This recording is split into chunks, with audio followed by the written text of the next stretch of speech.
দলকে এখন আরো বৃদ্ধি করতে হবে। আমরা সেই সময় যেরকম, আমার তখন বয়স অনেক কম ছিল, প্রায় আজ থেকে 25 বছর কম, এখন 75 বছর, তখন বয়স ছিল 50 বছর। অনেক দৌড়াদৌড়ি করছি, এখন আর আমার সেই এনার্জি নাই, মাথায় ব্যথা, হাঁটতে পারি না, অনেক সমস্যা। আপনাদেরকে বলবো, যার যার জায়গায়, যার যার ওয়ার্ডে, যার যার ইউনিয়নে, যার যার গ্রামে আমাদেরকে ভোটার বাড়াতে হবে।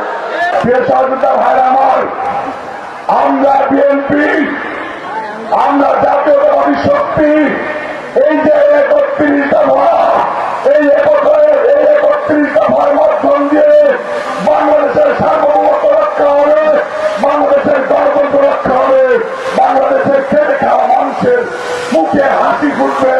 এই 31 দফা মাগুরা 2 আসনের 2,79,000 মানুষের মাঝে মাঝে পৌঁছে দেবে আমরা অঙ্গীকারবদ্ধ। আমরা একটা শপথ করব, বিএনপির ভারপ্রাপ্ত চেয়ারম্যান সাহেবকে এই শপথ পৌঁছে দেওয়ার জন্য সোশ্যাল মিডিয়াকে অনুরোধ করতেছি।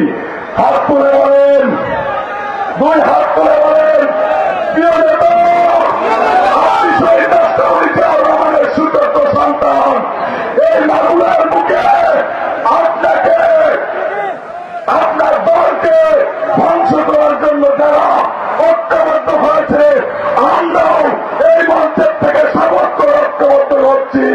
ইনশাআল্লাহ মাগুরা 2 আসন আপনাকে উপহার দেব। আপনার নেতৃত্বে বাংলাদেশ চলবে, আপনি বাংলাদেশের প্রধানমন্ত্রী হবেন। এই মাগুরা 2 আসনও ধানের শীষের প্রার্থী জয়যুক্ত হবে ইনশাআল্লাহ।